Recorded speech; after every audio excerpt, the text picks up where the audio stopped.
1, 2, 3. Sarah was counting, eyes closed, in the backyard, at her daughter Emily's 10th birthday party. 23 children were hiding. 47, 48, 49. This was an innocent game, just hide and seek, every child's game. 87, 88, 89. Sarah didn't know. This counting would last 28 years. 98, 99, 100. Ready or not, here I come. She opened her eyes and saw empty backyard. Silent. Too silent. Where were the children? Emily, kids, game's over. No answer. She searched the house, searched the neighbors, called the police. 23 children were missing. How? They were all there 2 minutes ago. She searched for 28 years, every day, every hour. Never found them. In 2019, when the house was being demolished, she found them, between the walls. 23 children, still hiding, still 10 years old, and their first question, "Did you count to 100? Did you come to find us?" 28 years had passed, but for them, only a few minutes. Before you continue watching, hit that subscribe button, because this story isn't just about a disappearance. This is about how a game became reality, and about how time stopped in a house. This is the story of hide and seek. June 15, 1991, Dayton, Ohio. Summer, hot, sunny. Sarah Collins was preparing the cake in the kitchen. Her daughter Emily was turning 10 today. Big day, special day. "Mom, how many people are coming?" Emily asked. 23 of your friends. Everyone confirmed. "It's going to be a big party!" Emily was excited. Being 10 was a big deal. She was double digits now. She was grown up. Sarah had started preparations in the morning, set up tables in the backyard, hung pink and purple balloons, Emily's favorite colors. Her husband David had prepared the grill, hamburgers and hot dogs, made lemonade. Everything was perfect. At 2 p.m., the first children started arriving, with gifts, with smiles, with energy. Sarah greeted each one, took photos. She wanted to capture the memories. By 2:30 p.m., all 23 children had arrived. 10 girls, 13 boys. Ages 8-11. Emily's school friends, neighbor kids, cousins. "Kids, first we'll play games, then we'll cut the cake," Sarah announced. The first game was musical chairs. Laughter, screams, fun. Sarah kept taking photos. Every moment was precious. Then jump rope competition. Then water balloon fight. The backyard was alive. Children were happy. Sarah was happy. It was a perfect party. At 3 p.m., it was cake time. Sarah brought out the cake, 10 candles on top. "Happy birthday to Emily," they sang. 23 children together, in harmony. Beautiful. Emily blew out the candles, made a wish. "What did you wish for?" they asked. "Can't tell, or it won't come true," Emily laughed. The cake was cut, distributed. Everyone ate, talked, laughed. Sarah was happy. Everything was going according to plan. At 3:30 p.m., Emily stood up. "Now let's play hide and seek, my favorite game." The children cheered. "Yes! Hide and seek!" "Who's counting?" asked one child. "My mom will count," said Emily. "Mom, you count. We'll hide." Sarah smiled. "Okay, sweetie, I'll count to 100. All of you hide, but be careful. Don't go in dangerous places." "Okay," the children shouted. Sarah went to the patio table, closed her eyes, put her head against the wall. "Are you ready?" "Yes." "I'm starting. 1, 2, 3, 4, 5. 23 children scattered, running, laughing, looking for hiding places. Some ran to the backyard, behind trees, into bushes. Some went inside the house. Doors were still open, looking for rooms. Some ran to the garage, behind the car. 23, 24, 25. Sarah was counting, steady, slow, to give the children time. Where had Emily hidden? Sarah wondered. But she couldn't look, had to follow the rules. 47, 48, 49. Now there was silence. The children had hidden. They were ready. 67, 68, 69. Sarah was smiling. She loved this game. She'd played it in her childhood too, now playing with her daughter. 87, 88, 89. Almost done. Almost to 100. 97, 98, 99, 100.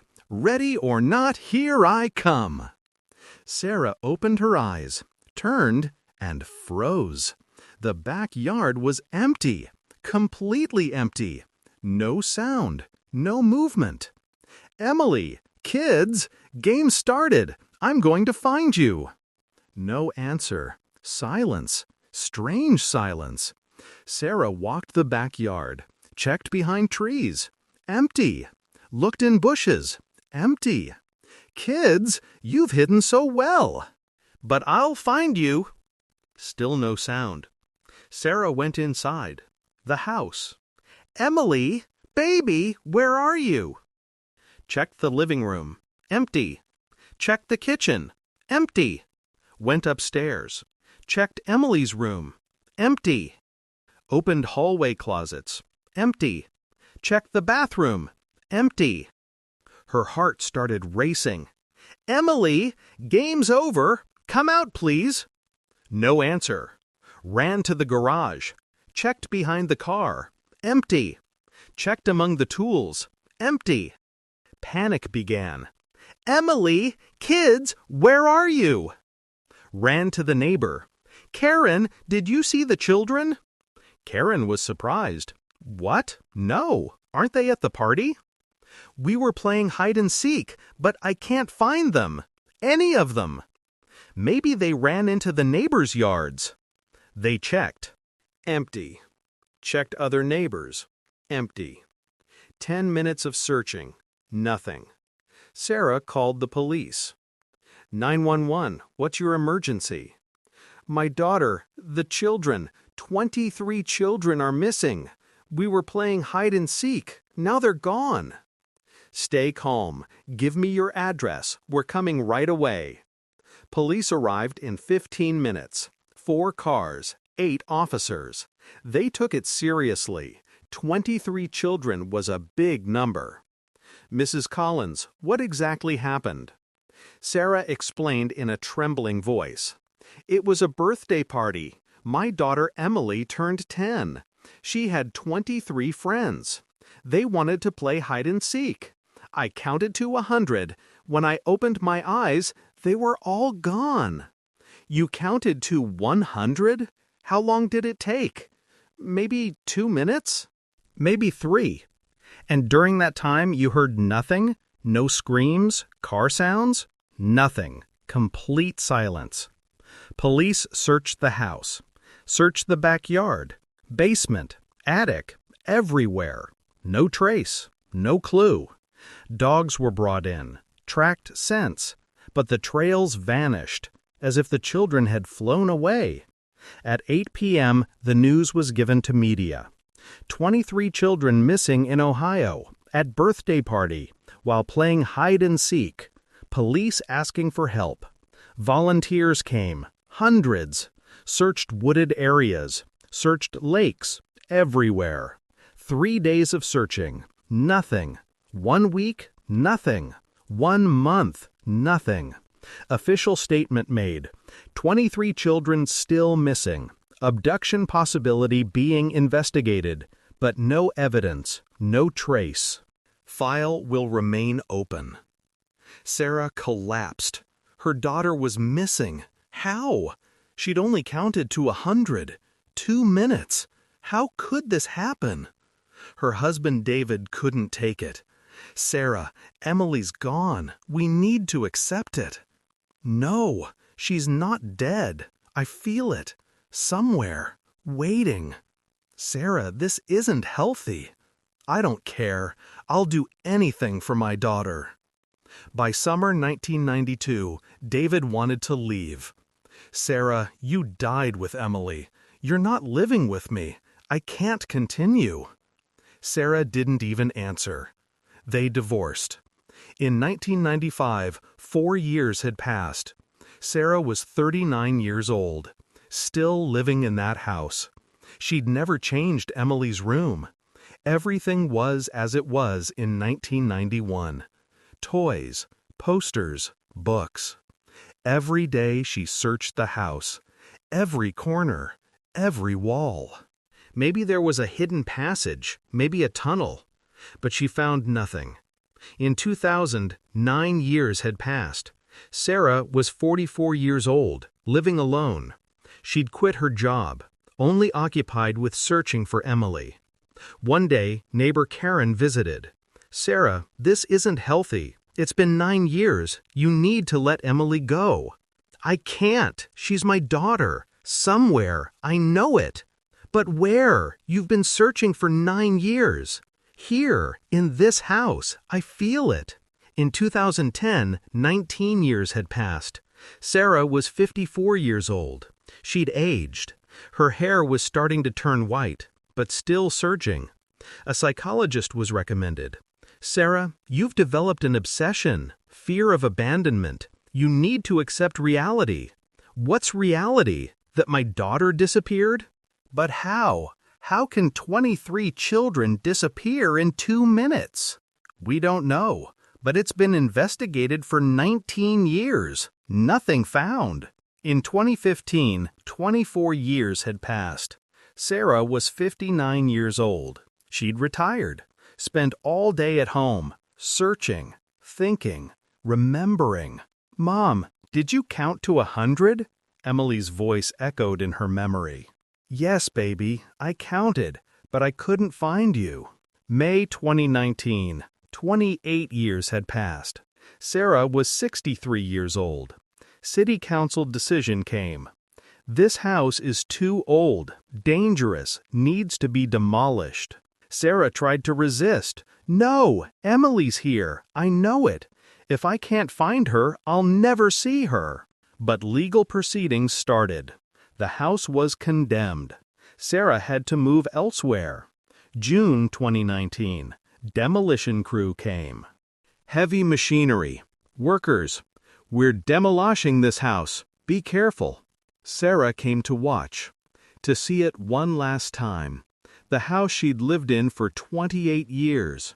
The house where Emily had disappeared. The bulldozer hit the wall. Outer wall collapsed. Then inner wall. Then, "Stop!" a worker shouted. "There's something here." Everyone ran, looked. Between the walls there was a void. Hidden room, narrow, dark. And inside, people. They were sitting. 23 people. Children. My God, is it them? Emergency was called. Ambulances, police, fire department. Sarah ran. Emily! Emily! 23 people were carefully removed. All were alive, in shock, dehydrated, but living. And they hadn't aged at all. Emily was still 10 years old. They were taken to the hospital. Sarah ran to Emily's side. "My baby! My baby!" Emily opened her eyes, saw her mother, was shocked. "Mom, why are you old?" Sarah cried, "Because, sweetheart, 28 years have passed." Emily was confused. 28 years? But we only waited a little while. It was dark, quiet, but not 28 years. Sarah hugged her daughter. "I know, baby, But it's real. 28 years passed. You were missing, but now you're back. Did you count to 100? Emily asked. Sarah smiled through tears. Yes, baby, I counted, and finally I found you. Doctors were amazed. 28 years have passed, but their body ages haven't changed. How is this possible? Scientists studied it. There was a hidden room between the walls. Not on any map. How did it form? Who made it? House plans were examined, built in 1952, but the hidden room wasn't in the plans. Was it added later, or had it always been there but hidden? Engineers developed theories. Maybe there was an electromagnetic field between the walls, created time dilation. Time moved slower inside. But there was no proof, just theory. The other 22 children also reunited with families, but it was difficult. Some parents had died. Some were very old. One child cried, "Who's my mom? That old woman can't be. My mom was young." That's your mother. She just aged 28 years. You didn't age. Adaptation was very difficult.